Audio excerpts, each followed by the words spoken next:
Good morning. It's Tuesday, August 12th, 2014. This is your I-24 News Morning Edition. We're still in a special broadcast this morning as Operation Protective Edge enters its sixth week and the second day of a three-day truce. This morning, the Israeli delegation will head out to Cairo once again for indirect talks with the Palestinian delegation.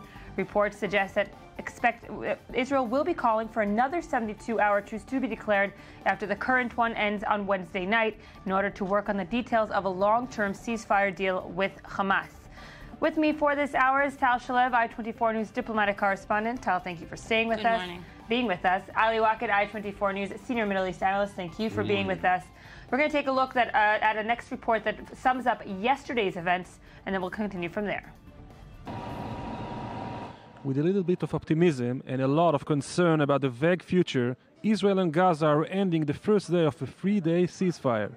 On Sunday night, both sides agreed in Cairo to hold their fire for 72 hours, starting from midnight local time. The Israeli delegation returned to Cairo Monday to continue negotiations for a long-term truce.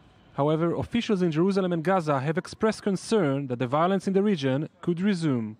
If Hamas violates the current ceasefire too, we will, of course, be ready to act to protect our people from Hamas terror attacks. In the meantime, Gazans and Israelis are trying to cope with the new situation in the region. But after weeks of violence, the truce is greeted mostly with suspicion. You know, I don't know. The one before that was 72 hours, and exactly 8 a.m. it started again. So I don't know what they'll do this time. Maybe Tzahal, maybe the IDF hit them in a certain place and have to regroup. Maybe they're serious. We don't know. So far, calm reigns in the region, and the truce talks are underway. But no one can allow himself to be naive. As long as no long-term ceasefire is reached, the calm may be shattered, and the area remains unsafe. So, Tal, that was yesterday, and today is a new day. There may be reports, yes or no, if they're going to Cairo. What you know today is that first they're going to be meeting here in Israel to discuss yesterday's events. Well, first of all, let's talk about what's going on in Cairo. It's been one day of back-to-back negotiations, and we're having conflicting reports regarding progress or not progress in the talks. At the moment, it does seem that Israel has given in to many of Hamas's demands, not to all of them. Hamas will have to, at this moment, give up the aspiration to have an airport or a seaport. But other demands of Hamas have definitely been answered, including opening of the border crossings to transfer of goods and to flow of people between Israel and the Gaza Strip, enabling Palestinian residents of Gaza to move into the West Bank. Mm-hmm. It will be a limited number of people, but that is definitely on the table.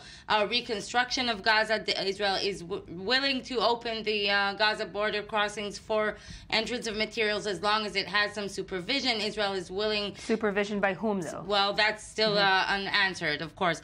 And Israel is willing to have some funds, have the Palestinian president, Mahmoud Abbas, manage the funds that are entering Hamas for reconstruction in Gaza. So there is some sense of the sides getting closer, but still a senior Israeli official this morning, after the Palestinian media has been reporting progress, a senior Israeli official does brief journalists early in the morning. There's no progress. The gaps are still wide. So today it'll be a very interesting day because the Israeli delegation is back from Cairo. Yesterday they updated the Israeli Prime Minister and the Defense Minister, and today they will update the Israeli Security Cabinet. That's going to be probably a bigger challenge to convince them. This is the first time the Israeli Security Cabinet will be convening to even discuss the negotiation policy. Many of them are not very happy. That's keeping it very subtle, not very happy with the way the decision-making has been handled up until now. They've been out of the decision-making process, basically. Since last Tuesday, the Israeli Security Cabinet did not meet. When you ask the Israeli Prime Minister or Defense Minister surroundings, they say that's okay. The cabinet doesn't need to be there every point. They are updated all the time at the crucial points. But yes, a lot of Israeli security cabinet ministers have been voicing discontent with the fact that they are not really involved in designing the policy for the negotiations, and that actually they will be able to give their opinion only after of the first round of negotiations actually started. Is it also clear by now that this 3-day ceasefire, the 72-hour ceasefire, will have to be extended in order to actually make any kind of agreement? Well, I think as opposed to the previous round of talks, both the Israelis and the Palestinians and the Egyptians understand that it's crucial to start thinking about the extension, not only 12 hours, not at the last minute, not only 12 hours before the ceasefire expires. Right. And I do think that it is on the table, and that is one of the things that is being discussed now. But still, there's also a real discussion of the substantial parts of the agreement.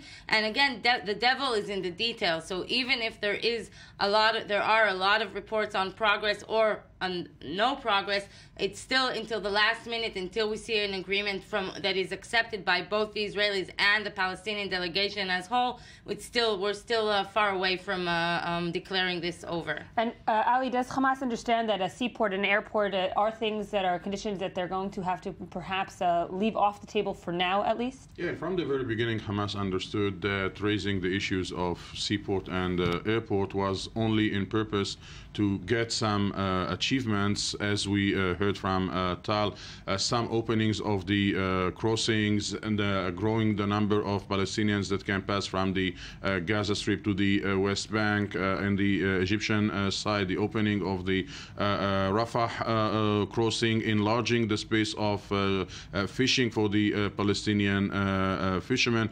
This is why Hamas raised all these issues, and it was very obvious not only for Hamas but also for the Palestinians and for anybody else that the issues of airport and seaport was not so realistic.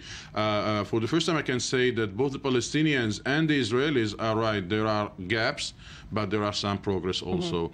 What are the progresses that you're hearing from the Palestinians? And the progress is the fact that Israel accepted to enlarge the space of fishing for the Palestinians. Israel accepted that not only goods, but also persons, and enlarging the number of persons that can pass from Gaza to the West Bank via Israel.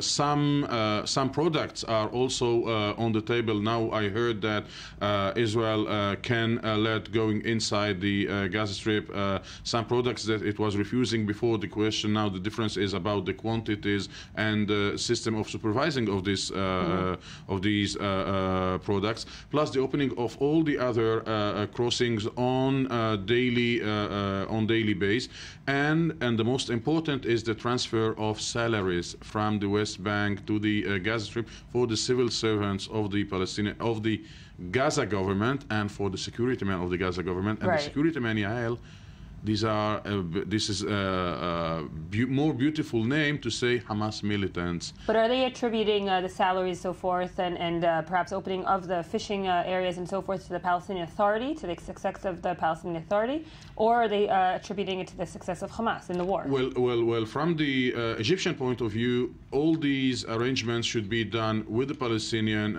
Authority and not with Hamas.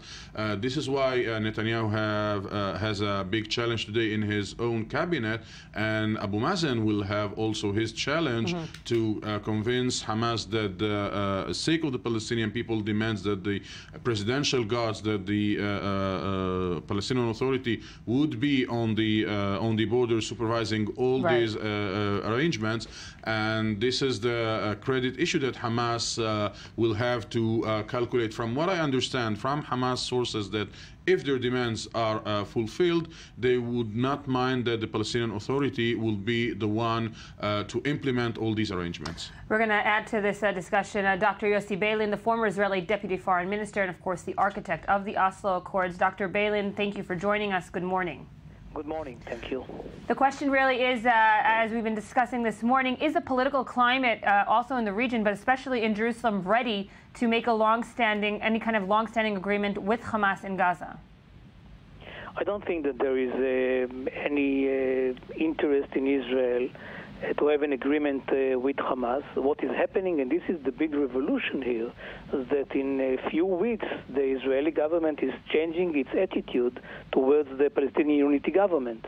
And I hope that what we are going to see today in the cabinet meeting and later on is a decision to work very closely with this new Palestinian government in order for it to be the dominant force in Gaza and to change the situation on the ground in Gaza with cooperation with Israel. This is the big change, hopefully towards the renewal of the talks on an agreement between Israel and the Palestinians, which is much wider than the arrangements in Gaza itself. But some will say that the Prime Minister Netanyahu does understand this, as you said, this revolution or revelation in Israeli politics. Is it feasible with the security cabinet that he has, with the government that he has himself constructed, to go towards the PA at this time, especially after what happened before the war, and that's the meltdown of these 9-month framework talks? They made a huge mistake a few months ago when they decided to boycott this government in which there is no one Hamas person, and also decided that because of the establishment of this government, there should be no talks with Mahmoud Abbas, the president of Palestine. This was a big mistake, and I hope that it will change today. We don't have to hold our breath because we will have to wait a few hours. Apparently, even this rightist government understands that working with the Palestinian Authority is much wiser than working with the Hamas, which actually wants only to destroy Israel and does not have any plan and doesn't have any serious demands from Israel because it doesn't recognize us. Another factor in this is, of course, public opinion. And the question is, will these right-wing ministers, as you mentioned, those that have made the big mistake of not recognizing the Palestinian Unity government, succumb to any kind of pressures from public opinion, which, as you know as well as I do, in Israel right now is swaying swiftly to the right? It's very hard to voice an opposition opinion. It's very hard to even go out and protest.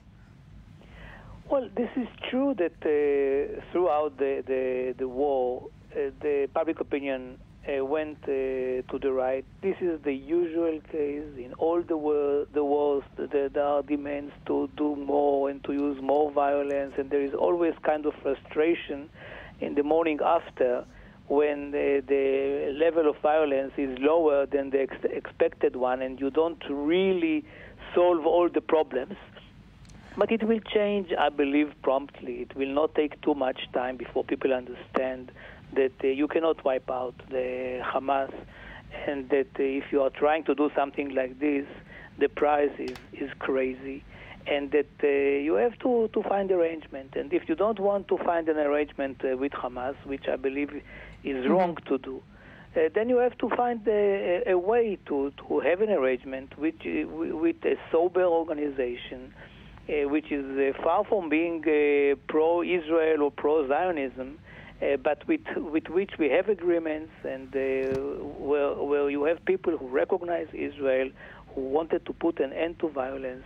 And I believe that with them it is much easier and much more reasonable, also for the public opinion, to understand that Israel have to have an agreement with them. And as a person, a veteran, of course, of negotiations within Israeli history, are you still optimistic that any kind of negotiations that we're seeing now in Cairo can put in a long-standing agreement? Or are we going to see, the continuation of rockets and so forth? And then it's very hard, of course, to convince also public opinion, also government, to continue on with a long-standing agreement. Well, I must admit that I'm quite let down by the American attitude towards the long-range agreement between us and the Palestinians, including the last interview of President Obama to Tom Friedman. I think that it is possible to have an agreement between us and the Palestinians.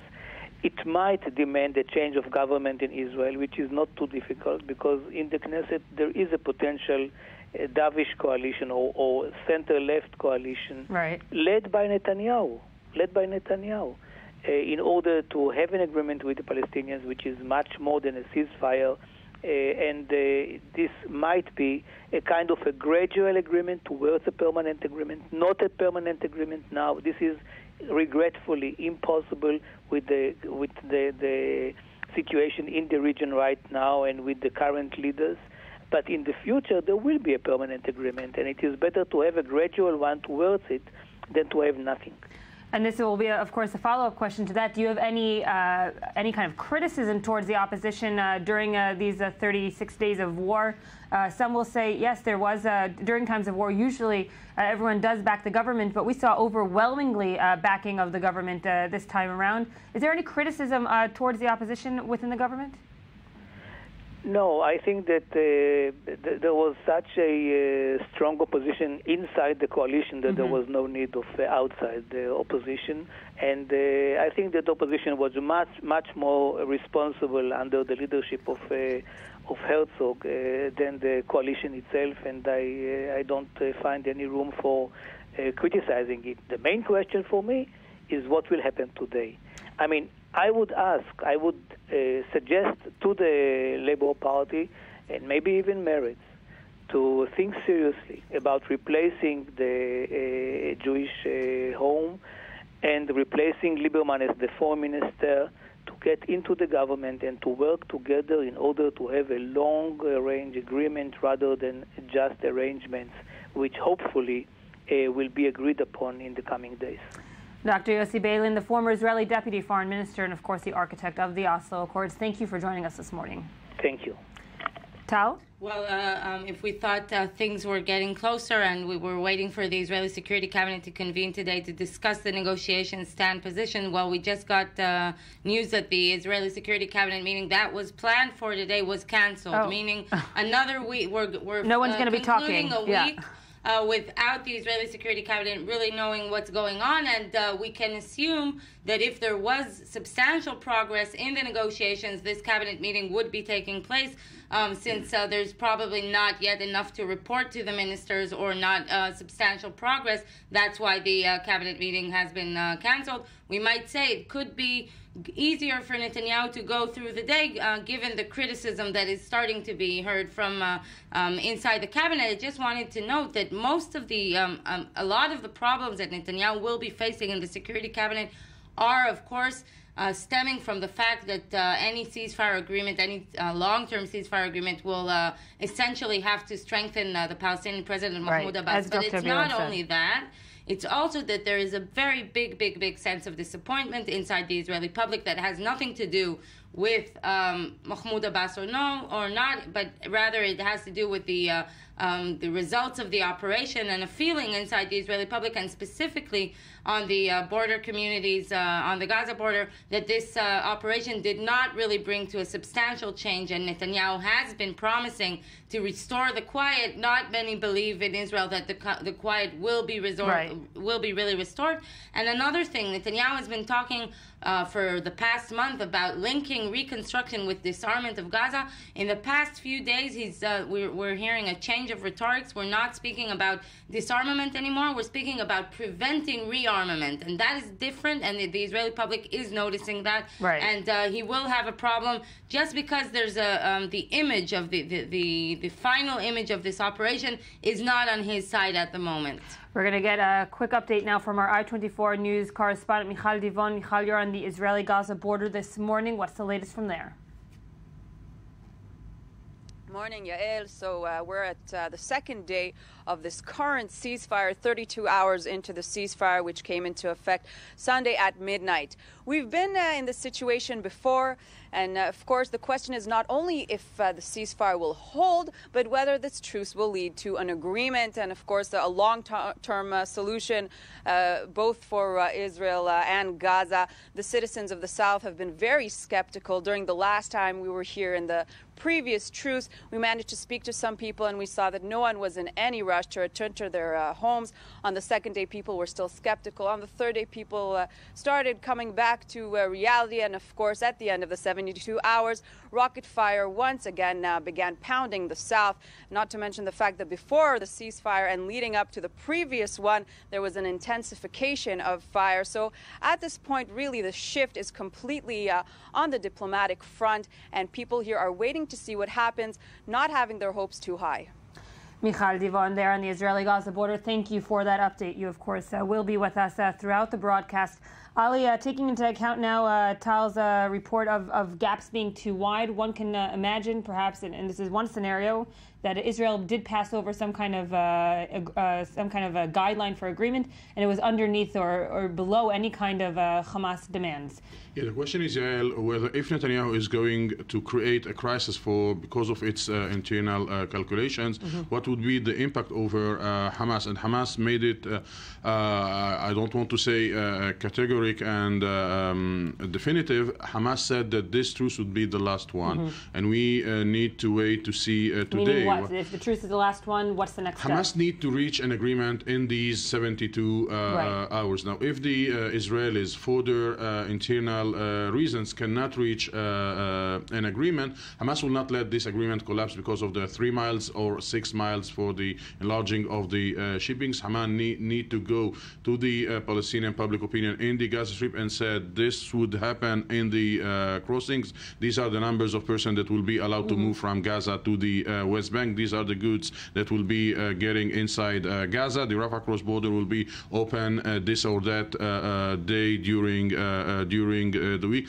Hamas need tangible achievements to go to the Israeli public opinion, and tangible achievements mean creating maybe a crisis for Benjamin Netanyahu in his own cabinet. And if not, Tal? May I ask a question? The more reports we're getting about this outline of an agreement, it is clear that the main gainer will be the Palestinian President Mahmoud Abbas. So, and I find it a bit interesting, or at least challenging, to understand how Hamas, which is a political faction, is so willingly giving up so much of its power to the Palestinian President Mahmoud Abbas, when it's not clear that his public support has been undermined so much that it has to do so. I mean, we are in a political game. Why is Hamas willingly giving up so much power to the Palestinian president? This is another challenge for Hamas, but we should remember that 2 months ago, or 2 months and plus ago, Hamas gave up officially its power, its rule in the Gaza Strip to the technocrat government, to what we call here in Israel, to the unity government. So officially, in the Gaza Strip, there should not be a Hamas government. So Hamas already prepared its public opinion that we are getting back to be a resistance movement. We are going back to be a charity and a religious movement, and less a ruling political party. Hamas is less aware from the fact that maybe the benefits at the end of the day would be implemented by the Palestinian Authority. They are doing everything in order to let the Palestinian public opinion understand that if these achievements are reached, this round of confrontation, the military efforts of Hamas, was the reason for this change in the Israeli and in the Egyptian attitude. Meaning, if the ceasefire is not extended, we can see a return to fire in terms of Hamas. In terms of Hamas, but we should not underestimate the huge pressure that is put over Hamas from the Egyptian side, from the Arab League that led yesterday a meeting to discuss the reconstruction plan of the Gaza Strip. Hamas cannot allow itself also to be seen in the Palestinian public opinion as the obstacle in front of a reconstruction campaign and reconstruction that the Gazans are needing so much. This is why I don't believe that Hamas threats would be at the end of the day carried out and implemented, and we are going to see Thursday morning back to the shooting. Even though the Israelis are using the same rhetoric. Right. The Israelis, and they're there's willing. one thing that is in common between Israel and Hamas is that they're both saying that this is the last round of negotiations that they're willing to try. And inside the Israeli cabinet, it's clear that if this round fails, then Israel will move on to the next military step. Yeah, but Yael, if you look first, to be we should admit it, there were talks under fire. This is one thing. Right. Second, the equation that was at the beginning of these round of confrontation, that we are going to talk only calm arrangements and the equation of calm for calm, and it is obvious that the equation on the table is calm for lifting of the blockade, or calm for measures that aim to ease the life of the Palestinians in the Gaza Strip. And the third point, I'm not sure that the Israeli government took into consideration that the Palestinian Authority, that Mahmoud Abbas was supposed or should be strengthened at the end of this operation. And we know that this coalition that is being built, Israel, Saudi Arabia, the Egyptians, do not share the same vision about the future. The Saudians and the Egyptians, of course, hope that this negotiations regarding Gaza would end to a serious process of negotiations around the whole Palestinian-Israeli conflict, the whole core issues, and not only tactical solutions for the Gaza problem. As Dr. Balin said, though, if the Israeli government decides to boost Palestinian President Mahmoud Abbas through this unity government, will Hamas be willing to go back to what happened before the war? And that is, of course, as you say, relinquish its power in the Gaza Strip, give it to the Palestinian Authority, and, of course, indirectly speak with Israel. Yeah, as Tal said, Hamas is a political movement Still, that has, despite the war. course, that has some political calculations. Hamas was at its weakest point. It was at the most isolated point ever.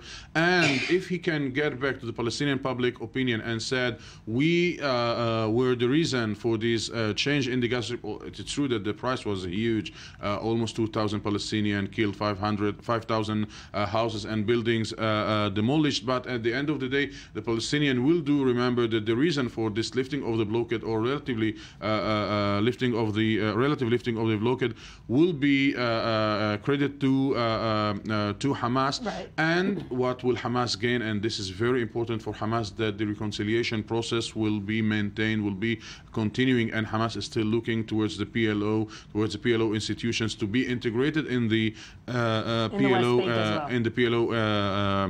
institutions, which will open for Hamas a horizon for a more serious integration in the Palestinian political life. And Tala, if I can take the same question to you, Dr. Balin did speak about this long-term agreement with this unity government. Is it too late already in terms of the Israeli government, the security cabinet? Will they be willing to now go back on what they said before on the unity government? I think that's basically already happened. Maybe not officially, but basically when you hear the statements... Not in words, from some of the right-wing politicians. Well, inside the Israeli cabinet, the right wings are the right wing. Lieberman and Bennett will not embrace Palestinian President Mahmoud Abbas, even if he offers a big present. Israel, they will not accept him as a partner for peace. But the Israeli Prime Minister, Yair Lapid, Tzipi Livni, many of the moderate ministers, even some of the ones that are Likud ministers, are all understanding that Abbas is part of the solution. How much can this understanding really be implemented to something practical? That is definitely the challenge of Netanyahu. But there is a growing understanding. Nobody will say we made a mistake. That's too much to expect from the Israeli government. But there is definitely, you can hear the change of tone, and it's very apparent in the statements and in the approach. Tal Shaleva, thank you for joining us. Ali Wackett, thank you. We're going to take a quick break, and we'll be back with a more special broadcast of Day 36 of Operation Protective Edge. We'll be right back.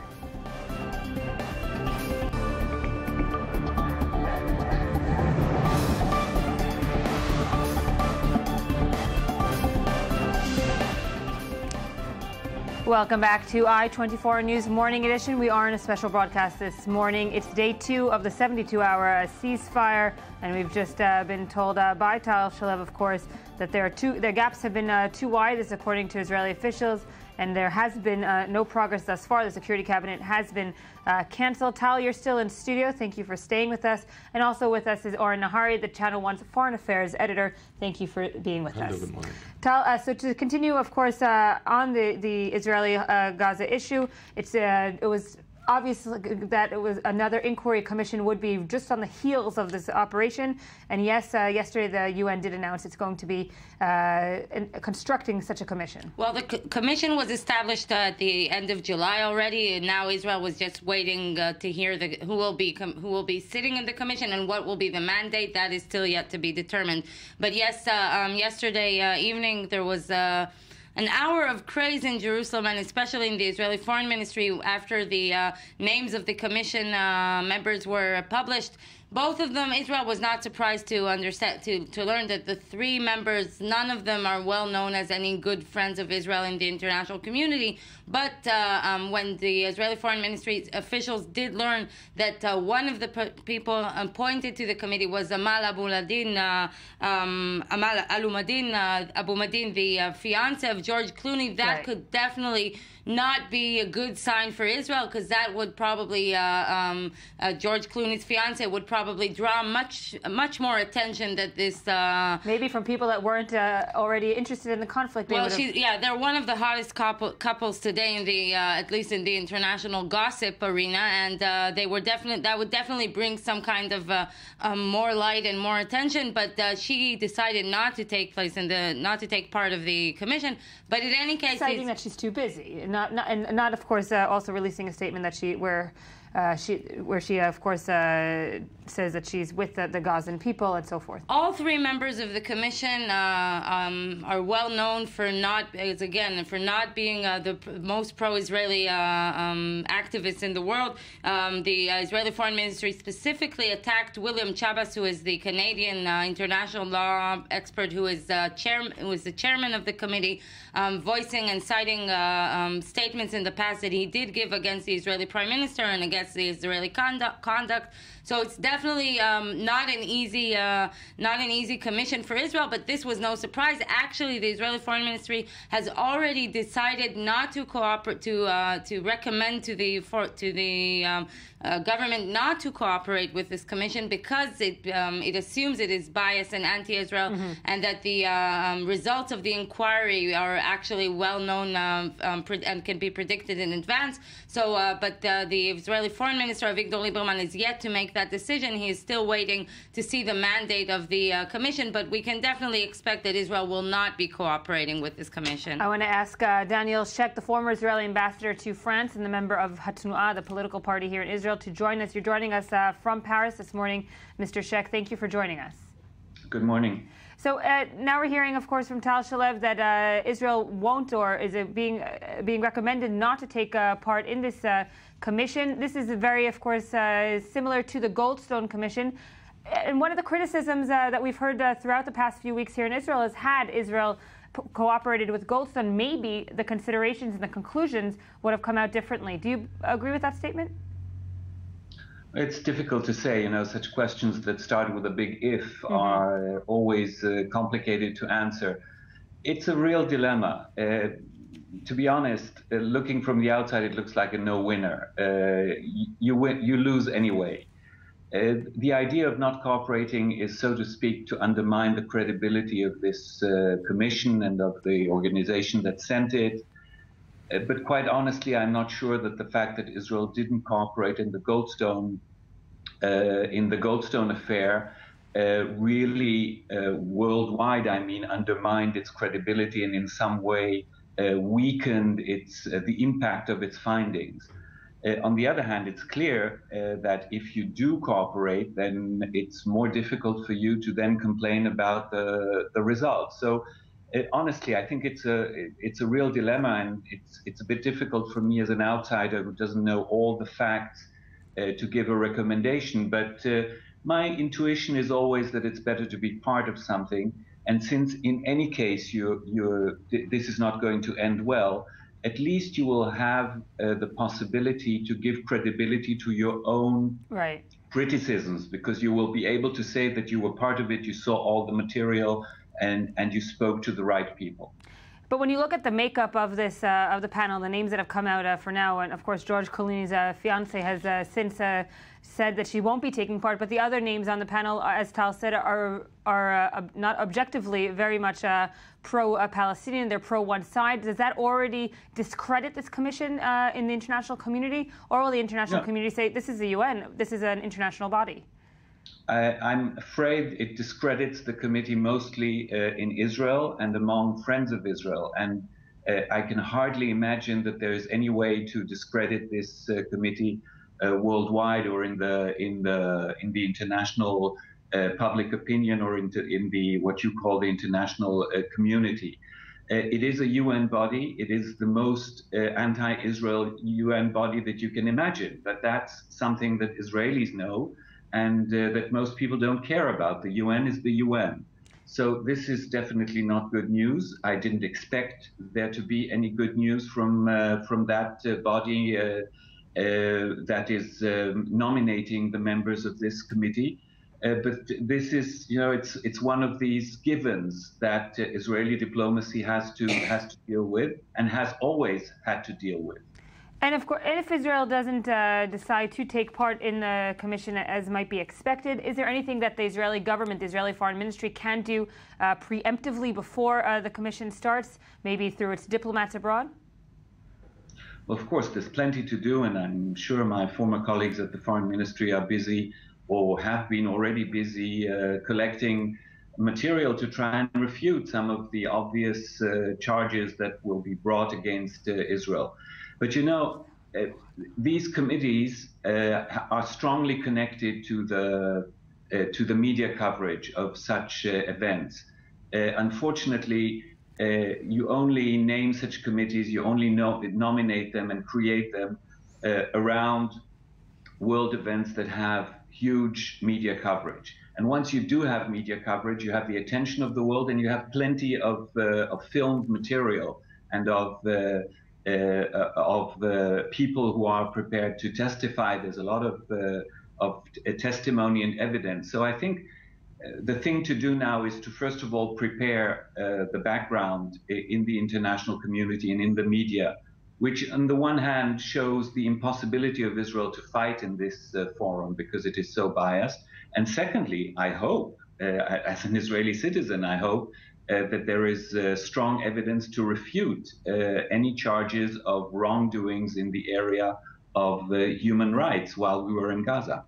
Oren, when you look at, Ambassador, please stay with us just for a moment. When you look at the international media coverage, it was in the beginning, here in Israel, we were saying it's relatively positive, it's relatively objective, and now, of course, with this commission that will start doing its fact-checking, it's going to go in a different trend completely. First of all, when you see the pictures of the huge, and there is huge destruction in Gaza, you can't fight it. And when there are pictures of women and children dying, it's something that you can't fight.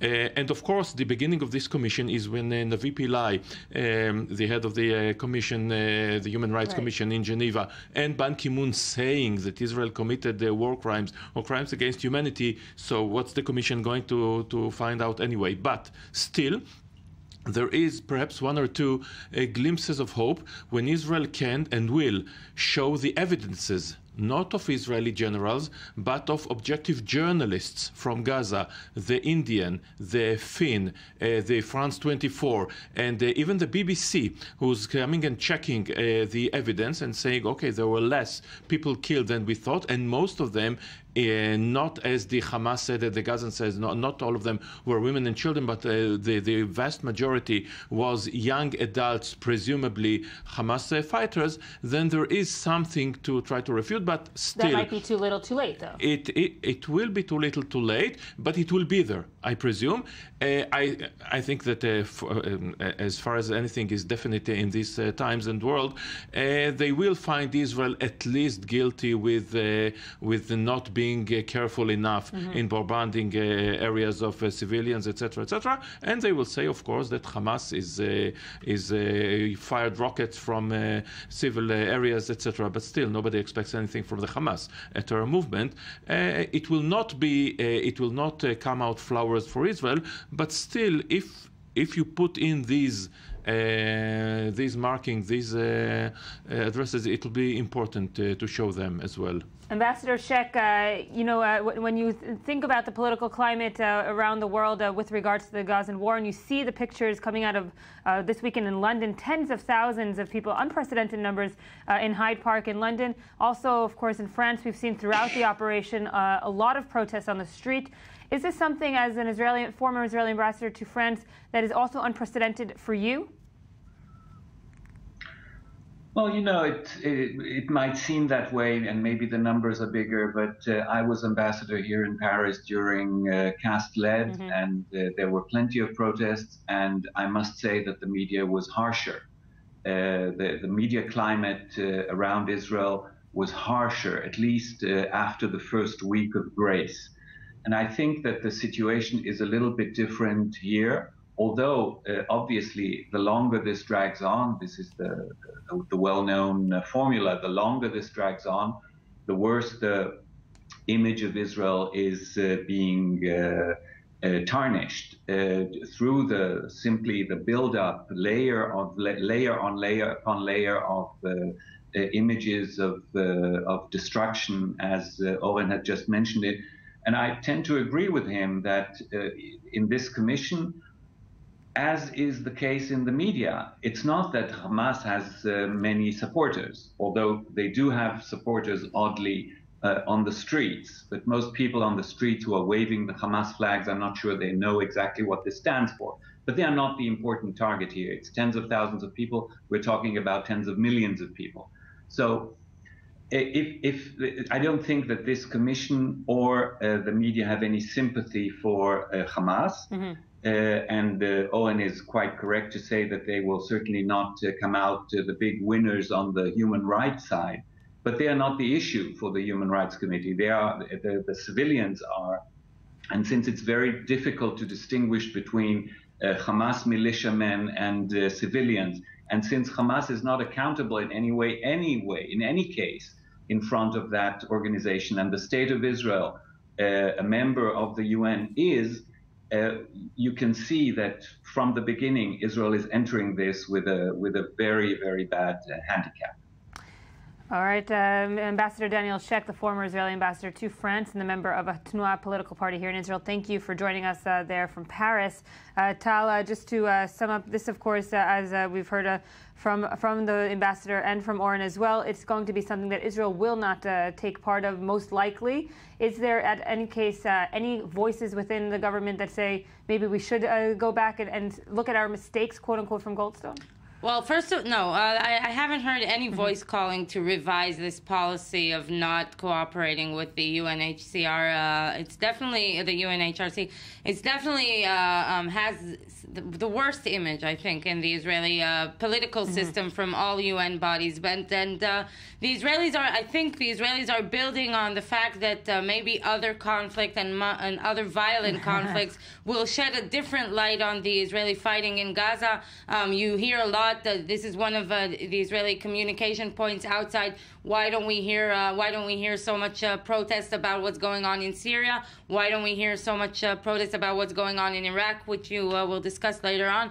But in the end, the overall effect of these wars is very bad to the Israeli image in the world. So whether Israel wants to cooperate with this commission or another, there is a problem that Israel has to deal with, specifically stemming out of the fact that this is an asymmetrical conflict, right, and that whatever Israel will do, it will always be stronger, and it will always be perceived as the one who inflicted much more damage on the Israeli, civilian society, and that is the situation that the Israeli diplomats have to deal with any day. And every conflict, every round of violence between Israel and Gaza creates this situation over and over again. And of course, we understand that as in every UN commission or any UN council agreement, the United States will stay relatively silent. We're not going to see any American pressure to take part in this commission. No, definitely not. The United States has been backing Israel on any stand regarding the UN Human Rights Council, and is also where Israel is counting on the United States to block any other initiatives in the UN if these will follow in the upcoming weeks. Okay, Tal Shalev, thank you. We're going to take a quick, as you said, you mentioned there are other conflicts going on in the region. Take a quick look at this report summing up yesterday's developments in the region with regards to IS or ISIS. Now they've changed their name to IS, Islamic State. Let's take a look. As the difficult situation in Iraq gets only more complex, the Iraqi political arena is in chaos as well. Iraqi President, Kurdish veteran Fuad Massoum formally asked Haidar al-Abadi, the Shady coalition's nominee for prime minister, to form a government after months of political wrangling. The move is likely to be resisted by Nouri al-Maliki, who has rejected calls to drop his bid for a third term as prime minister. Moreover, al-Maliki said he would sue President Massoum. I will submit today an official complaint to the federal court against the President of the Republic for committing clear constitutional violation for the sake of political calculations and for giving priority to the interests of some groups at the expense of the higher interests of the Iraqi people. In the meantime, the U.S. has begun directly supplying weapons to Kurdish forces fighting Islamic militants in northern Iraq, according to senior U.S. officials. This comes a few days after President Barack Obama announced he was sending warplanes back over the skies of Iraq for the first time since the last U.S. troops withdrew in 2011. Now, as the international community is getting involved in the crisis, the militants from the Islamic State may take advantage of the diverted attention to step up their attacks, thus plunging the war-torn country into further chaos. Oren, of course, the question that comes to mind, that begs to come to mind, especially coming out of our own operation here, is will these airstrikes actually work in trying to flee the Islamic State or working operationally to minimize their impact? They try to do it. But after all, there is no alternative to boots on the ground, whether American or others. And America will not step in. I do not blame them. They began this whole geopolitical catastrophe, no other word for it, in 2003 with the famous invasion. I still hear President Bush saying, mission accomplished, look at it 10 years later. Right. Never mind. No, not never mind, but let's leave it alone. The problem is what can be done, because Iraq fell apart. There's no more thing like Iraq. The government of Iraq more or less controls Baghdad, and that's it. And now it's a huge battlefield over there with the Kurds, the only semi-force that can perhaps stop the Islamic States. And even they, the famous Peshmerga, are not the Peshmerga of old, and they cannot do it alone. And there's nobody else there. Nobody else there. But what was the tipping point in any case for the U.S. administration to say we need to go in, at least for humanitarian means in the beginning? Go in meaning we're going to start sending food and water through airstrikes. Yes, but let's remember that President Obama, when he says let's go in he's given something like 3 speeches in the last week ago about let's go in. We're talking 2 F-18, each one with a bomb of 170 kilos. Laser guided. That's it.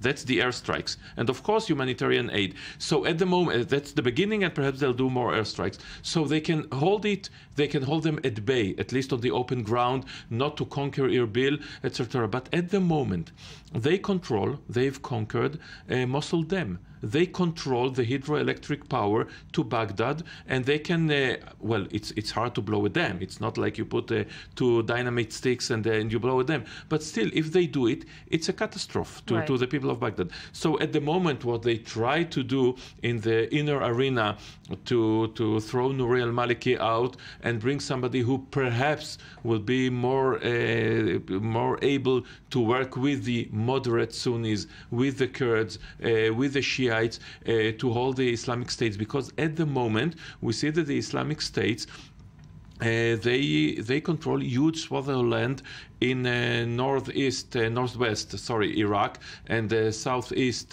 Syria, and they managed to build an empire of their own in something like several months. But this is, as you said, it's been several months. What was the trigger point that said to the Obama administration, we need to act? Was it the pictures coming out? Was it the Yazidis on the mountain? Was it the social media that started to send over videos of the Iraqi parliament member crying in parliament? You will allow me to be cynical? I'm waiting for it. You're waiting for it? The moment that somebody from the Pentagon pulled the president's sleeve and says, look, they are getting very near Erbil. And in Erbil, we have Americans, not Yazidis, not Shiites, not Sunni, Americans as part of the mission. Mm-hmm. They're working with the Kurds, and we need to do something about it. So, yes, the Yazidis cry for help were there, but the other cries for help were there all over the time. Also in Syria, nothing stopped the president from sending not troops, airplanes, whatever, to do something about it, but it was this humanitarian relief, the fear for American lives, and something triggered it. Again, too little, too late, but something is done at least. And having said all that, we have to remember that after all, maybe too little, too late, maybe I'm cynical, etc., but still the United States is the only country on the face of the earth willing to do something. Willing, or maybe it's its responsibility, as you said, 2003. It is its responsibility on Iraq, of course, but also in other arenas of the world. It is, after all, the United States still the policeman of the world, the ruler of the world, however you'll define it, but still Russia sitting back and enjoying the view, and China and India and the European Union talking with itself, but still the United States is the only one willing to commit money, airplanes, humanitarian aid, and from time to time its army to try to make things right. Although, of course, in the many times they try to make things right, they make him even wronger. They make it even worse than they were before. Right. I mean, again, throwing out Saddam Hussein was a huge mistake, and we see what's happened. Sorry? In retrospect. Some people, among them myself, said it in the beginning. You cannot. You break a rock from the stones, you will not be able to build a rock again. They opened the way to Iran, but that's a different matter. I mean, these I put it again aside. The United States is now trying to do something, again, too little, too late, but perhaps something can be done to stop this really frightening scene of what we see. And the problem is that the world, and we saw in Europe, where last week we've seen, in the last weekend, we've seen all the huge demonstrations against Israel. Not really huge, 10,000 here, 20,000 there. And in the same streets, there were demonstrations for the Islamic State.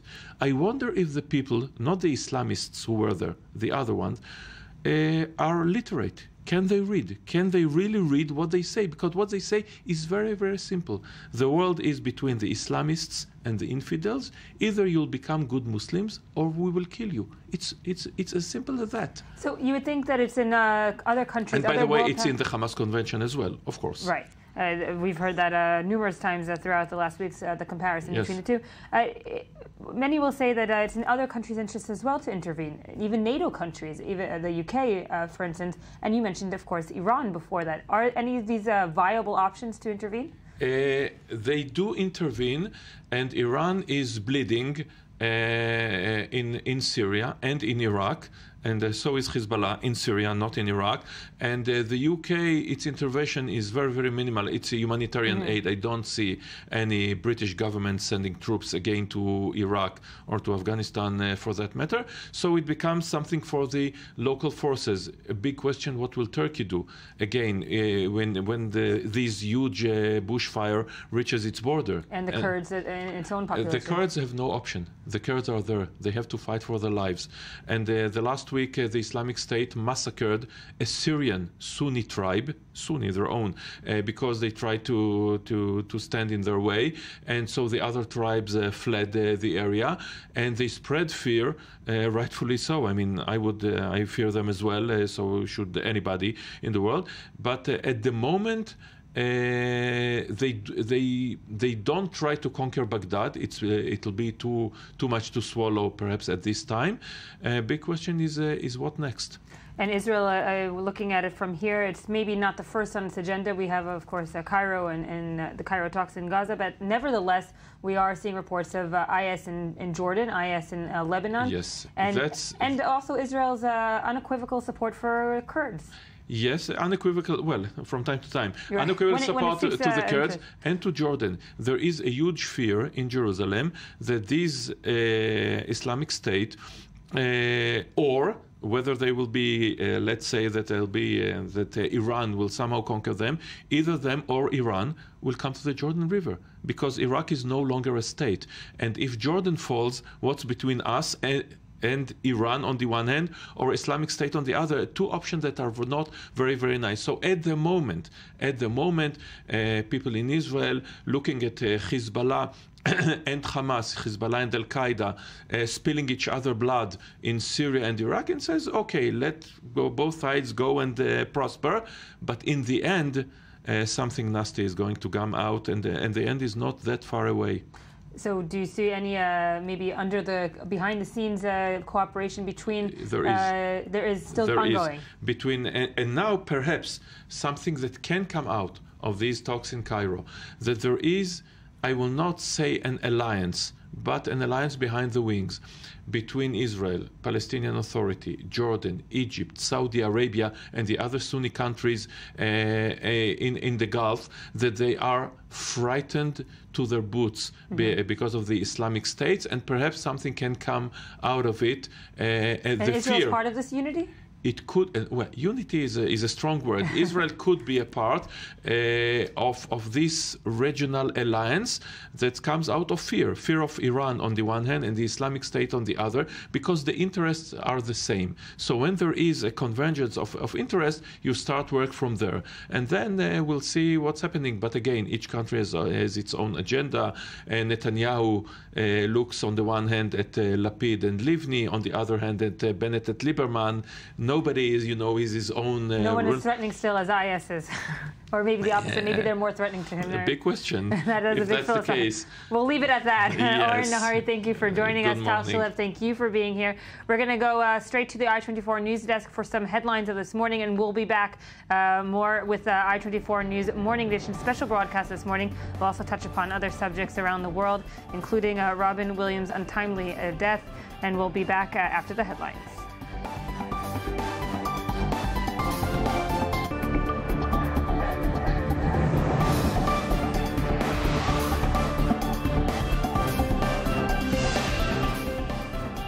Good morning. It's Tuesday, August 12, 2014. This is your I-24 News Morning Edition. We're still in a special broadcast this morning. Operation Protective Edge has entered its 6th week and the second day of a 3-day truce. This morning, the Israeli Security Cabinet canceled its meeting once reports came out that there were gaps still between the Israeli and Palestinian delegations. Reports were suggesting earlier this morning that Israel would be calling for another 72-hour truce to be declared after the current one ends Wednesday night. We're still, of course, going to wait for any news from Cairo in order to speak about that.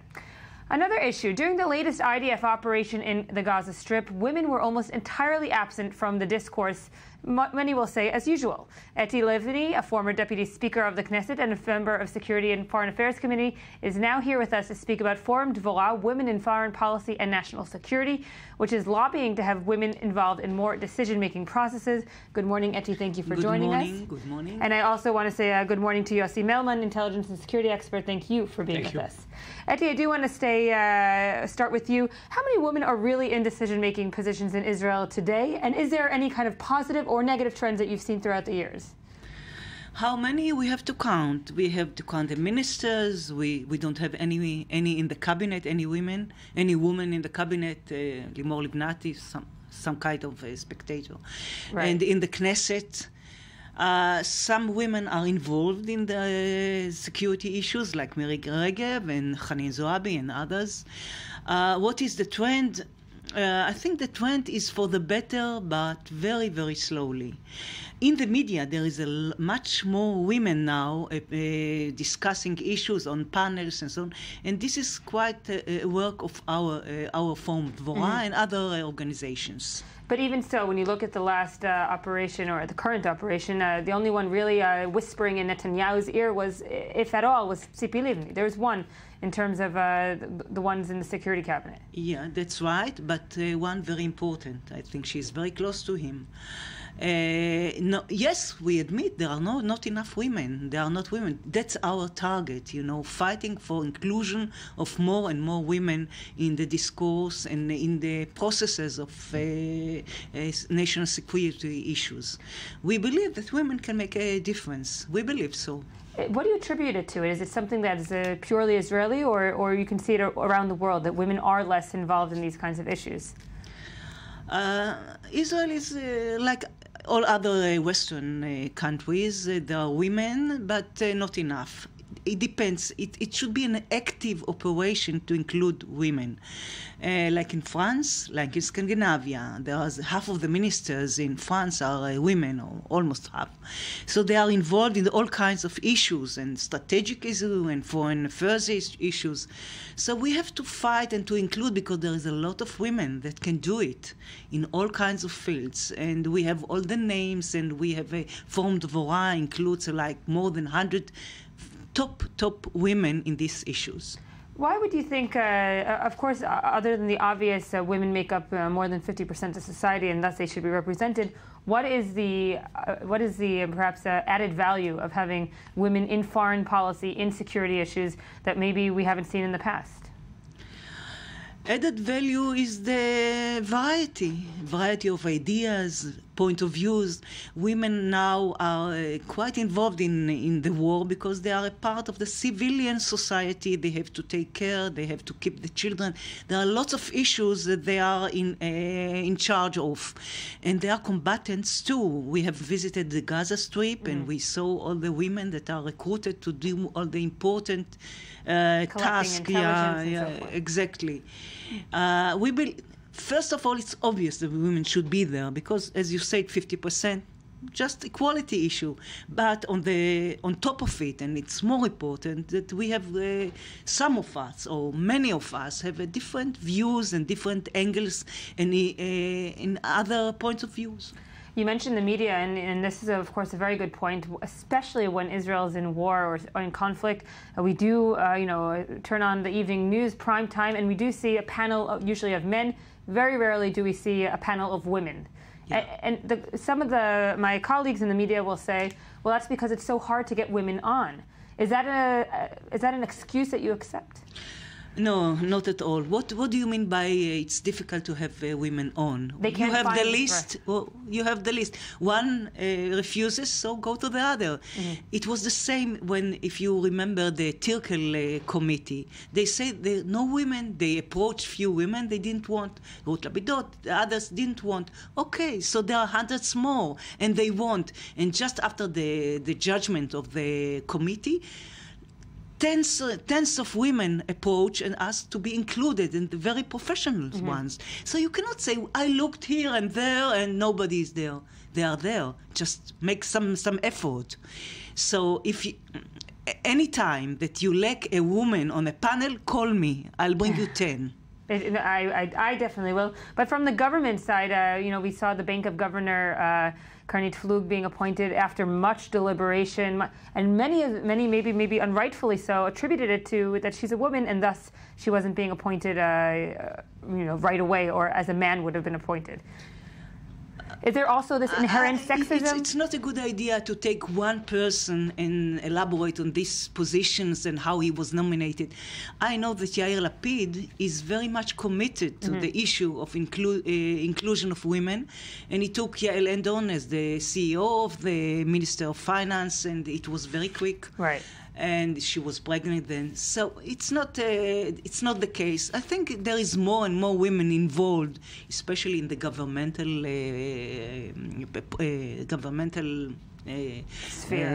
sphere and positions, high positions. We have to be very careful, very attentive, and to monitor what's happening, because if we monitor, there is results. So this. And you're also part of the Women Making Peace Forum, which means that you're not only saying women need to be more involved, that's one thing, but also women need to be politically involved, take a stance. Definitely. And making peace, why women making peace? I'm involved with all kinds of organizations. Some of them are just now created. The first one, as you mentioned, is Women Making Peace.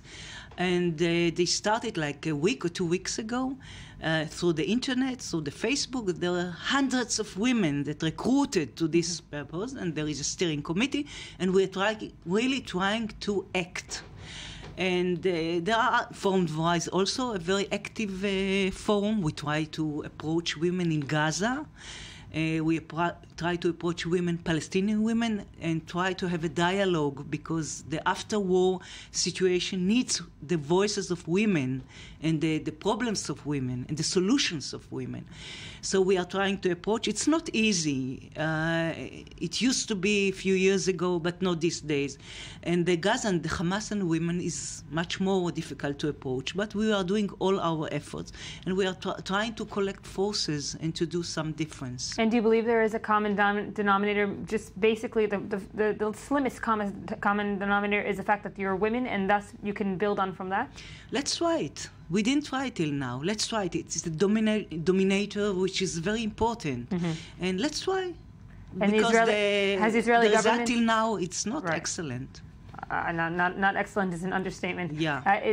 Has the Israeli government used your efforts in any way, or do you think that they're not ready to maybe be so pro-peace right now, especially in times of war? No, we don't approach the Israeli government.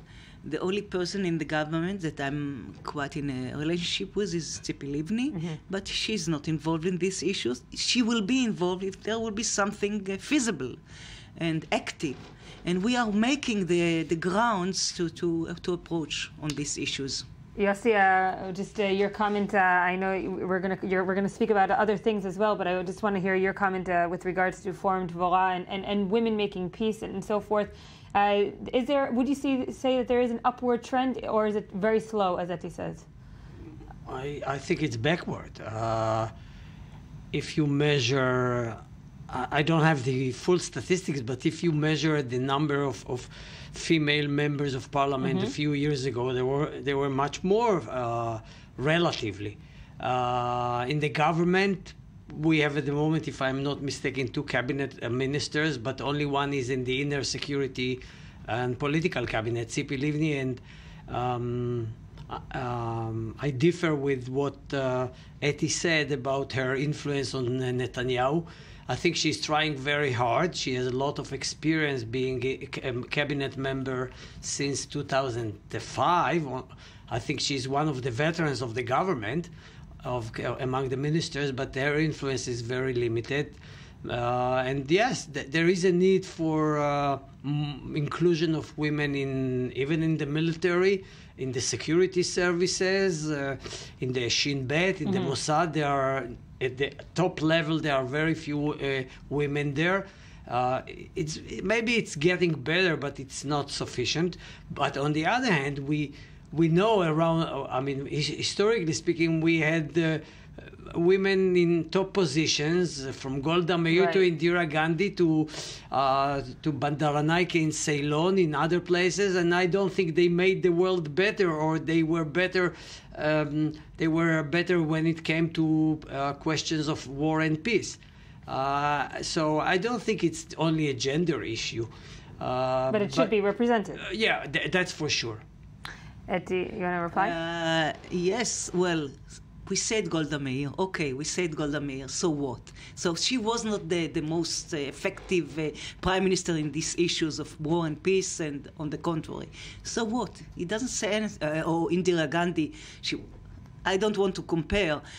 That doesn't say anything. We need many women, not one woman. I'm in favor. So, Eti Livni, thank you for joining us this morning. We want to go back to our previous subject of ISIS, or the Islamic State, IS. We're going to speak now with Hermine G., a freelance reporter that you're currently now in Erbil in Iraqi Kurdistan. Thank you for joining us. Thanks for having me. Good morning. Can you give us the latest from where you are right now? The pictures, of course, and the footage that we're seeing around the world is devastating. What's going on in Erbil this morning? Erbil this morning, I have to say, is fairly calm. We had a lot of panic last week when the militants took 2 towns very close to Erbil, about 30 miles away from Erbil. And then we saw people stockpiling food, fuel, buying guns. Many people fled the city up into the nearby mountains. But in the last couple of days, the Kurdish Peshmerga forces have managed to retake both of those towns. And things appear to be much calmer here. People are obviously still very much on edge, but the sense of real panic we felt last week has gone. What we are seeing in Erbil, and I'm in the Christian suburb of Ankawa, and it's particularly obvious here, are many, many refugees. We've obviously been having, or IDPs, I should say, internally displaced people, Christians from Mosul and that area. We've been having Christian refugees, other people from Mosul flooding in over the last 6 weeks or so. But over the last 10 days, it's been dramatic. And you notice on the street, there are many people on the street, people sleeping in schools, in churches, in abandoned buildings or half-constructed buildings. So what's most obvious in Erbil about the current crisis are the number of displaced people. And as a journalist covering the events on the ground, of course, you're probably encountering many difficulties, even to report what's going on. Have you felt yourself personally any kind of intimidation or threats to report what's happening on the ground? I haven't felt any threats at all. In fact, the security forces have been very welcoming and very good about allowing journalists as much access as they possibly can without endangering them. Having said that, the other day, I guess 2 days ago, we heard that Mahmoud, the city of Mahmoud, just 30 miles away, had been retaken by the Peshmerga. We were going into the city, and we were just on the very outskirts when the militants launched one mortar into the city. And then we saw a total panic from the population, from the people who'd returned to the city, who'd returned to their houses. They immediately panicked and fled, got in their cars. And that was certainly difficult reporting. And yesterday I was up near the border where the Yazidi refugees are coming back into the Kurdistan region from Syria. They escaped down from the mountains where they'd been besieged by the Islamic militants. They'd managed to, or some of them have managed to escape into Syria and come back into the Kurdistan region across that border. And I was interviewing some people as they were literally crossing the border. And I was told by one of the Kurdish security forces who was there to protect people that there were snipers apparently in the area and that we should just be careful. But other than that, that's the worst that we've seen so far. And the world opinion and public opinion and also the international media is, of course, concentrating now on the U.S. airstrikes that have started just a few days ago. When you're speaking with the local population, with the Yazidis coming back from that and so forth, do they have any kind of criticism towards the Western world, towards their own government? Are they asking for certain type of help? They're asking for more help. They're desperately in need of more help. Everybody I talk to, from members of parliament to ordinary people who are coming back into the region, Yazidis who fled their villages, Christians who fled their villages, everybody is saying, please tell the international community we need more help, we need more flights, we need more weapons, and of course some people are also asking for U.S. soldiers on the ground. Meaning that the memories of 2003 and so forth are still maybe too far back behind, and they are asking for boots back on the ground. They are asking for boots back on the ground. Also here in Kurdistan, I mean, the events of 2003 are known amongst many people as the liberation, because obviously the Kurds suffered enormously at the hands of Saddam Hussein. Right. So in Kurdistan, the 2003 war was actually very popular. And people also remember after 1991, after the Gulf War in 91, that the international community instituted a no-fly zone, which essentially created a safe haven in Kurdistan that long ago. And many of the minority people I've spoken to, the Christians and the Yazidi, are asking for something similar. They're saying, we need the international community to create safe havens for Christians and for Yazidi. Although obviously the militants are not attacking with aeroplanes, so it couldn't be a no-fly zone. And so it's not entirely clear how a safe haven would be created at this point, other than with boots on the ground. Indeed. Herman G., a freelance reporter speaking to us from Erbil in Iraqi Kurdistan. Thank you for joining us this morning. Stay safe there in that region. Thank you for being with us. Yossi, we hear these first-hand accounts of what's going on the ground, and obviously it's clear that the U.S. airstrikes for now are very limited. It's humanitarian mostly, and here and there an airstrike. It's obvious that something more is going to have to be done, maybe not militarily, but more effort from the international community will have to be intervened here. Well, first and mostly there is a need for a military intervention. Doesn't mean necessarily boots on the ground, but more airstrikes. And I still don't understand why the American involvement is so limited. Some will say airstrikes won't really, help. Well, they can help those who are trapped on the mountain. At least, but that's only one part of ISIS, or that's staged now. On the ground, I think the Kurdish forces are capable of at least defending themselves. But there is a need for more airstrikes, more material supply, weapons to be provided. But Iraq is one big mess. We are on the verge of a military coup d'etat in Baghdad. There is a split. Prime Minister al-Maliki was outset and he refuses to go. The president, who is Kurdish, replaced him. He's rallying his loyal forces, especially among the Iraqi military elite forces. And there might be a civil war in Baghdad that would play into the hands of IS. But I think the international community is showing a lack of readiness. We know it from other parts of the world. Right. But eventually it backfires. If you want to have a solid, coherent force in Kurdistan, in Iraq, to repel the IS, you need to be much more involved. And President Obama is just paying a lip service to the cause. And Israel, we were speaking about this in the morning as well, looking at IS and saying this is the least of our problems right now, or is it putting it as in its top priority as well? It's not an immediate problem. But I think we discussed it here before. It's a problem. They are at the gates of Jordan. They are involved in Syria. In Lebanon, they're just last week and still this week, there is a war going on around this town of Arsal on this Lebanese-Syrian border. They are obviously in Iraq. There is a small presence in Gaza, which is not a threat to Hamas, but it can expand. So the Israeli military, Israeli intelligence, Israeli government is concerned about them, but it's a long-term concern, while what they are now much more care about is what the situation in Gaza. We are halfway through the ceasefire, right? And almost halfway. We have another 40 hours to the next ceasefire. Mixed reports coming out of Cairo, of course. Yes, and also this morning the Israeli officials, because last night there were some optimist messages that almost a deal has been reached. So this morning the Prime Minister's office sent a message, no deal, cabinet meeting has been cancelled, and we are ready. We'll be waiting and seeing. Yossi Melman, thank you for joining us this morning. We're going to take a quick break and we'll be back after this with more news.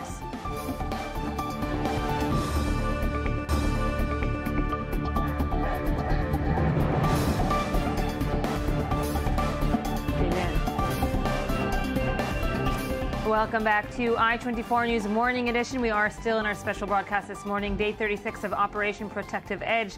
News from this morning, of course, the reports that there are gaps still within the Cairo talks between Israelis and the Palestinian delegations.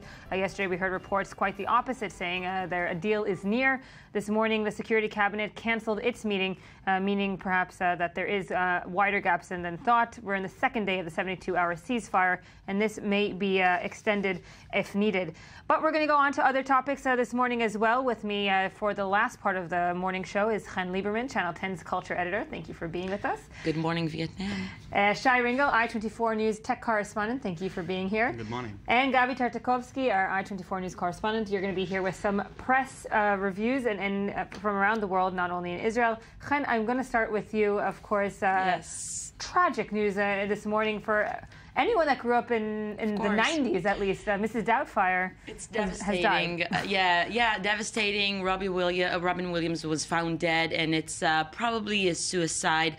And it's surprising and not surprising, because if you followed his career, he was addicted to cocaine back in the 70s, and he had alcohol issues. He just got out of rehab, and he had depression in the last years. So it's not that surprising, but it is surprising for most of his fans, because when you see him, when you saw his interviews, he was always so funny. Even when he spoke about his addiction, even when he spoke about his depression, he always made it funny in some weird way of his. But he was the best improviser. But as you say, it's only those that really followed closely his career would know about his other, his depression and so forth. The public knew him as, the everyday comedian, the person that you can relate to and so forth. We're seeing now actually live pictures.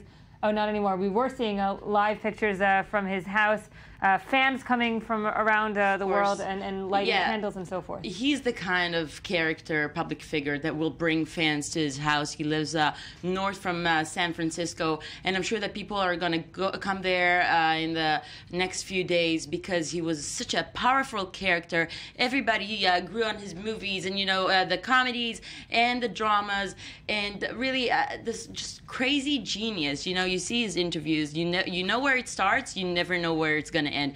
The interviewers doesn't even need to ask questions because Robin will just sit down and start, going with his stream of consciousness, never know where it's going. And this kind of crazy geniuses are usually the ones who suffer from depression. That's why it's not that surprising. But it is a shock to the Hollywood community. It's one of we've seen many in the past year almost.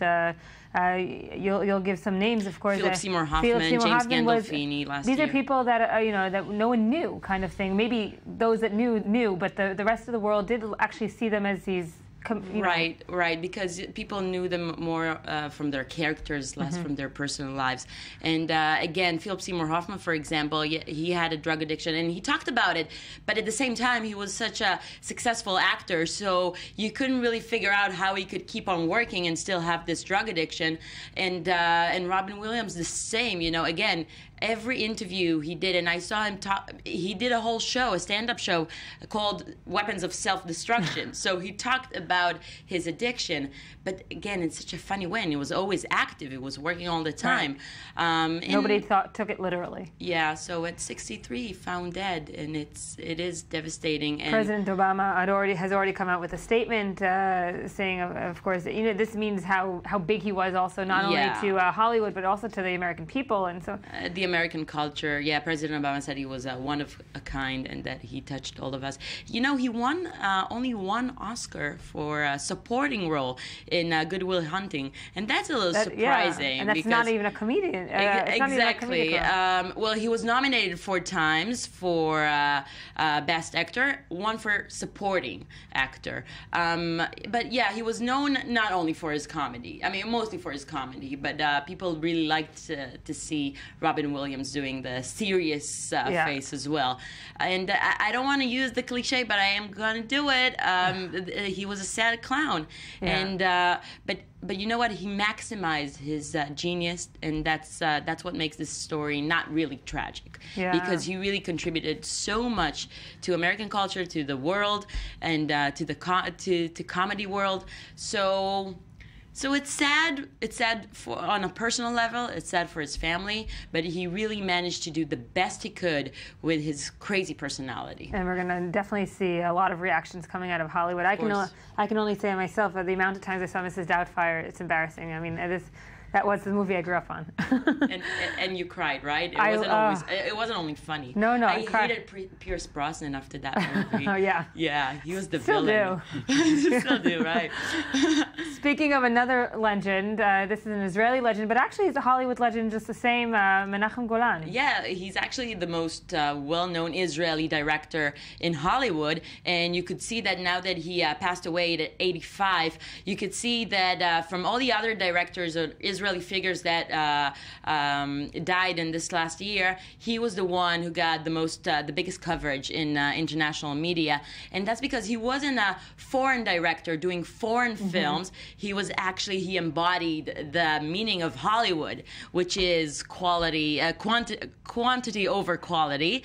And when you look at his contribution to Israeli film, to the Israeli film industry, this quality over quantity has its quality because when he started working in Israel back in the 60s, there was no industry. Right. He turned this place into a working industry that produces few films a year, not just a bunch of individuals. So, and these films went far, some of them.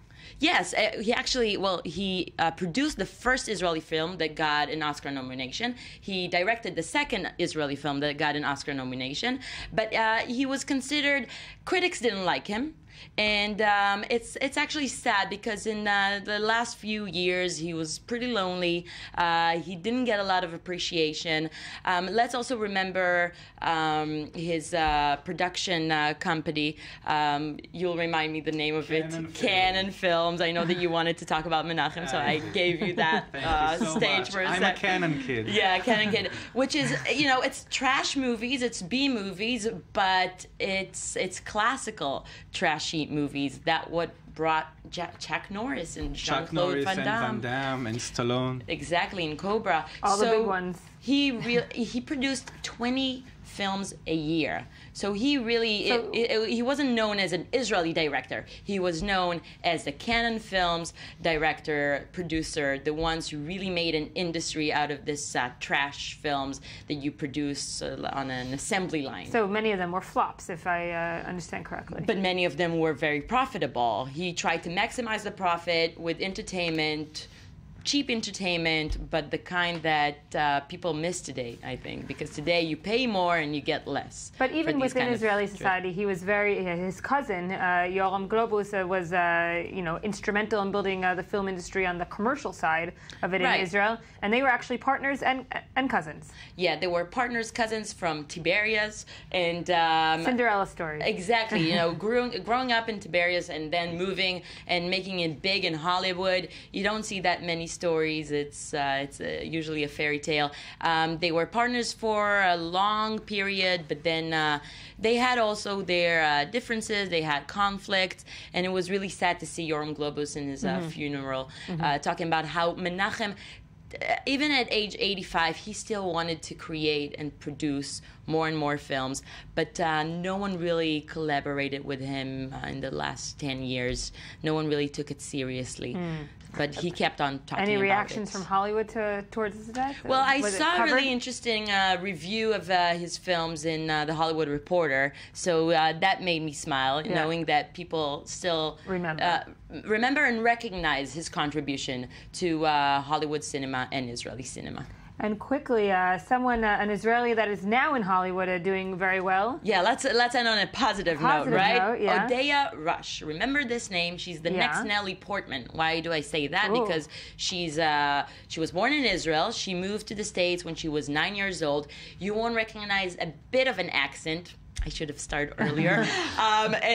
She's making it big. Now she's in a film with Meryl Streep and Jeff Bridges. It's called The Giver. Fun. And she just won the Teen Choice Award for Breakout of the Year. So we're going to see a lot of her. And next year, she's going to be Mary, Mother of Christ. Oh, at 18 years old? Exactly. 17 years old. 17 years old. Well, she was a virgin. Yeah. Forget that. Yeah. So anyway, so she's going to be in this film, which is supposed to be a major blockbuster. And it's kind of funny that does she identify herself as an Israeli Jewish? Yeah. I actually know her personally. When her dad moved to the States, and her dad is completely Israeli. His English is not even that good, but she really wanted to be an actress. So she decided that now she's going to take acting classes in New York, and that she's not going to speak Hebrew. But she grew up in Haifa. She's completely Israeli, but with a great ambition, and that's what makes her that's what gives her the drive, and she's been doing great. Now, when Hollywood decides that you're the next star, you're the next star. Right. That's why she got the Teen Choice Award. It's in order for her to promote her film, but it's this very well-working machine. Yeah, the machine is working and the industry is behind her. And thinking of the fact that a Jewish girl is going to play Mary, Mother of Christ, that in itself in is a movie interesting. that many evangelists are going to see. That's interesting. That is interesting. But she'll be on the headlines. Chen Lieberman, thank you for staying with us. Thank you. Now we're going to go to you, Shai, with some headlines from the tech world that kind of collaborate with what's going on, of course, here in Israel as well. Yeah, we talked yesterday about an app called Boycott. It's not a very new app. It was founded to help people boycott the products that they don't want to support.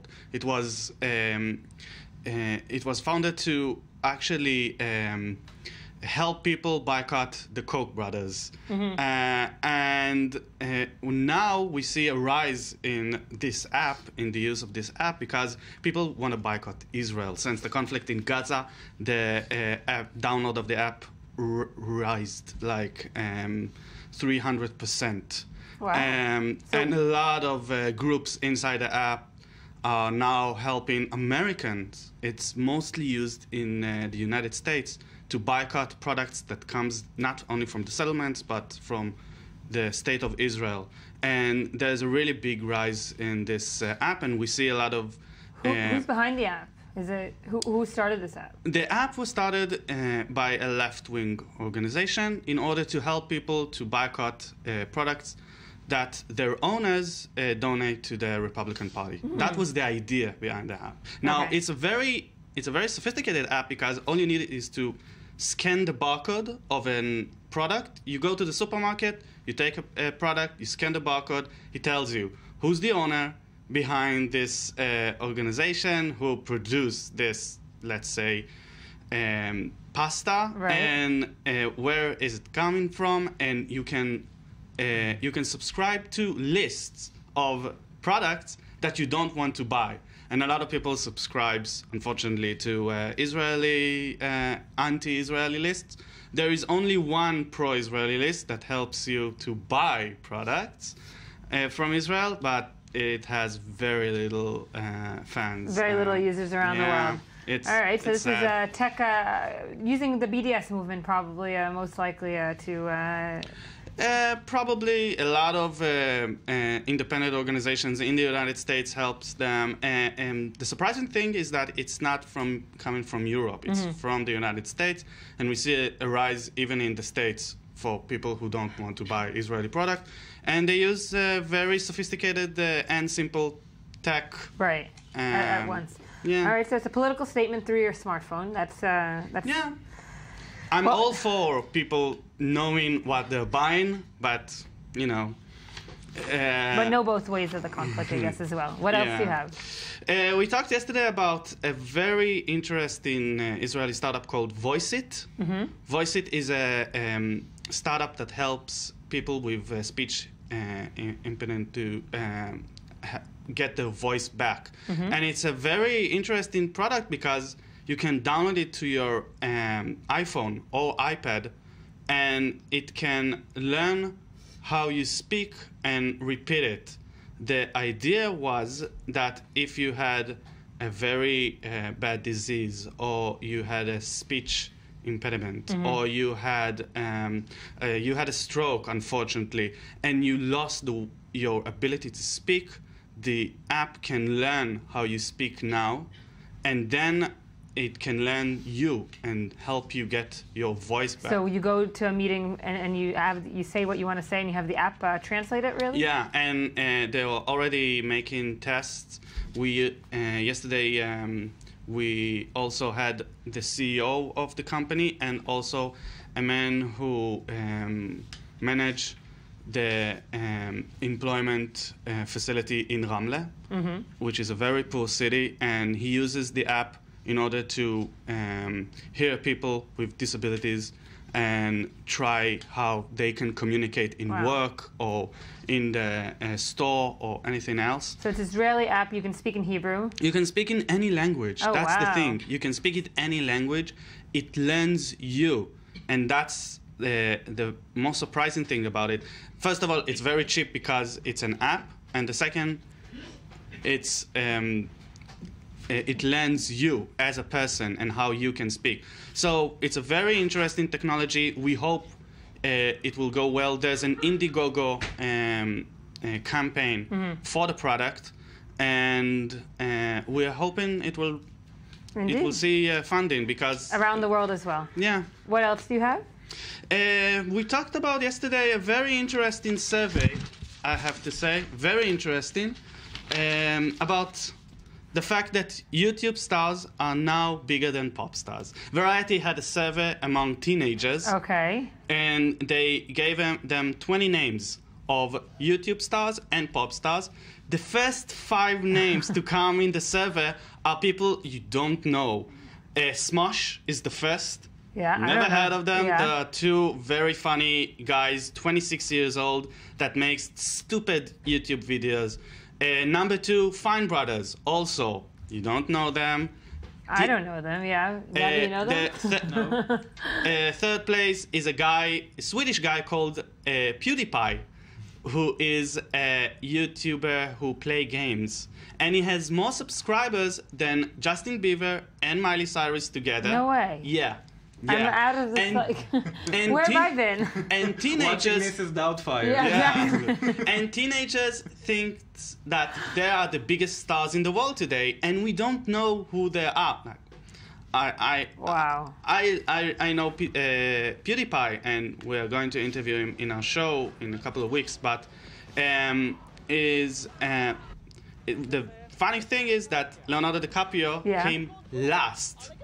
He came last he's such a in the has-been. That I know. Yeah, but teenagers, they came before Johnny Depp, and they came before Seth Rogen. The first Hollywood star on the list is Paul Walker. Really? On the sixth place, and seven is and he's dead. And he's dead. And the seventh is Jennifer Lawrence. Oh. The survey was conducted on teenagers between 11 to 15. So they are really teenagers. Wow. But yeah, we all think that pop stars control the world, but no, it's YouTube stars. I have to take a tour of YouTube very soon. Anything last? No, that's it. So the next show is when do we have it? Tonight at finally 10. back to normal, huh? Yeah, finally. It's been a long time. Yeah. So tonight at 10, the Tube right here on I-24 News. Shai Ringel, thank you for being with us. Thank you. Gabby, we'll end with you, some headlines. Yes, I've got some movie news of my own. Okay. Haaretz reports that Iran plans to fund films about the war in Gaza. The Iranian Film Council said it will fund projects that will portray the fighting in Gaza as well as the ISS. According to the council's director, these are the top priorities for the Iranian Film Council, the next projects to come. Now, if that's not enough, there's already in the works an international film festival and convention in November dedicated to the war in Gaza. The festival will be called Amar Popular, and it's already asking for filmmakers worldwide to show solidarity with the Gazans' residents. Well, we know now George Clooney may have a reason to... Probably. Yeah. And it will be under this title, Gaza, a genocide during Ramadan. Almost like a Menachem Golan title, if you ask me. And I think that maybe Israel should submit any kind of entry to the film festival. I'm sure they're going to welcome it with open arms there. Well, I think it's going to be an interesting opportunity to see. Indeed. I think, don't dismiss it altogether. We can make it. We can make it. Indeed. If not an Oscar, maybe something from the Iranian Film Council. There you go. Always aim high, Gabby. What else do you have? Do you have a craving for mango? I actually do. I'm not just saying that. No. No. So this item comes in good I'm going to go get a timing. mango shake right after this. Great, because Wine reports that mango prices are at an all-time low here in Israel, less than 6 shekels for a kilo. That's less than $2. And this low price is a result of boycott and restriction over imports to Gaza. Everyone was using Shai's app there, to try to see where the mangoes See are what coming you've done? from. See what you've done? Usually Israel imports 45 tons of mango a year. Imports 45. I thought we grow them ourselves.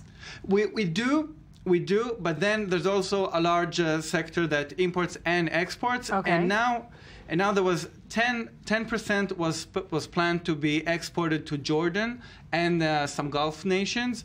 Now they say there's some kind of a pest and a harmful insect that does not allow the transportation of goods to Jordan. So now it has been stopped. There's always was a plan to export 15% to Gaza. That's obviously won't happen anytime soon. And Israeli farmers are reporting that there is a large boycott in Western Europe, and major supermarket chains are boycotting all Israeli goods, and now they are hoping to export at least 20 tons, which is basically half of what we usually export worldwide. But you can get so it's good all only the for the mango you mango. can want. Yeah, but it's under, I feel bad, of course, for those farmers and so forth, the growers that really depend on that. Yes, but the mango itself is not damaged by the conflict. Most of our mango plantations are nice and sweet, located safely in northern Israel. So the greenhouses and plantations were untouched. But still, there is a challenge to sell the product. Right. All right. You can just I'll give you my address and give me a cart of mangoes at the end. That's great. What else do you have? Jerusalem Post reports about a danger in the Western Wall. Apparently, the cracks that we all know in the Western Walls are due to erosion and structural instability. It's all those notes that people. It's all those notes. Madonna, every time she comes, she has to push in 20 different notes. So disrespectful. Yes, this is a cause for alarm. Researchers from the university, the Hebrew University in Jerusalem, conducted this study, actually using 3D technology and laser to see how the stones, the limestones mainly, changes throughout time. And since the Western Wall is mostly composed of limestone, this has been decomposed throughout the years and now may pose serious threat. The scientists actually think that using the technology in this study, they might be able to help other World Heritage sites which are thousands of years old. So I suggest for the time being, don't pray so close to the Western Wall. Yeah, don't lean on the wall. It might crumble. Oh, no. All right. And don't put any more notes. No, God can hear you. Yeah. You don't have to write him. He can hear you. Anyway, yeah. What else? All those notes help because it looks so cracked. I thought everybody is just trying to help it. Yeah, but every time that a celebrity comes and puts a note, the press run after and try and open the note and see what they wrote. Yes, it's not only the press. There's a rabbi in the Western Wall who reads all the notes. You know this for a fact. Yeah, and they not all the notes. They take some of the notes, but every couple of months they take out all the notes for other people to have space. It's like a children's letter to Santa, which goes unmailed in U.S. post offices. Yeah. There you go. Moving on, Walla reports about an interesting investigation. Career soldiers are suspected to steal equipment donated to conscripts. Now, the military police corps is now investigating several IDF units following a lead that career soldiers during Operation Protective Edge took some of the donations to the soldiers. Like what? What do they need so much? Well, first of all, donations are prohibited, but that didn't stop the Israeli people who love their soldiers. They donated food, clothes, light combat gear, protective glasses, vests, all the likes. Now, some of the equipment people took home, some are probably planned to sell it in the market. So there's no actual arrests made yet, but there is an ongoing investigation, and this is probably a phenomenon that did happen. We just don't know the extent of it. So if you see your pot being sold on eBay, yes, that's my helmet. That's your helmet. Yeah. I want my helmet back for the next conflict. Horrible. What else do you have? Yes, speaking of horrible crimes, Energy reports a woman disguised as a settler tried to smuggle Palestinians. Police arrested a woman near Elad. It's a town in central Israel, mostly populated with Hasidic Jews. She disguised herself as a Hasidic Jew, as a settler. The woman in her 20s is a resident of the Arab town Taibe. She tried to smuggle 5 Palestinians in the back of a trunk. Wow, now 5?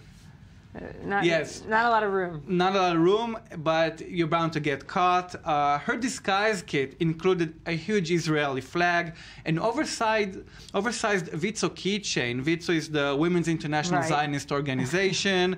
And she was stopped nearby a checkpoint, and all involved are detained and probably will be on trial within the next following days. Probably the police saw an oversized flag and thought, no one can be that patriotic. Something is suspicious. The war is probably over. No, and having 5 people stuffed in the back of your trunk of your car, it's hard to everyone to be quiet at the same time. It's a bumpy ride. It's a bumpy ride. Oh, very bumpy ride. Anything last but not least? Last but not least, we all remember the Hamas tune, Up Do Terror Attacks, the viral video which Hamas militants sang in Hebrew. It's very catchy, I have to admit it. And now, Israeli artist Noy Alush, who was here just a few weeks ago discussing the viral aspects of Protective Edge, is filing a register to ACUM, the Israeli Confederation of Composers, to be recognized as the composer of this song. He says this hit, which has been very viral, should not go unrewarded, and likely that no one will take credit for it, so he decided to step in. Oh, so he just wants the money. Yes, but okay. But 50% of the royalties, he said he will donate to the Association of Well-Being of Israeli Soldiers. The other 50%, he will probably spend it in an overseas trip. Oh, there. So someone's going to have fun at the end Someone's of the day. going to have fun. At the expense of this very catchy song, as you said. I know someone that he has, sung it to his baby daughter going to sleep because it just became so catchy. Yeah, it's catchy. I've hummed it myself. You're humming it. It keeps me motivated. You know, you need this kind of motivation. So that's going to be it. The request is still pending. We'll see about that. We'll see about that. Gabi Tartakovsky, thank you for joining us. Shai Ringel, thank you for joining us. That's it for today. You're seeing now on your screens Mrs. Doubtfire, of course, Robin Williams' most famous film, for me at least. We'll see you tomorrow.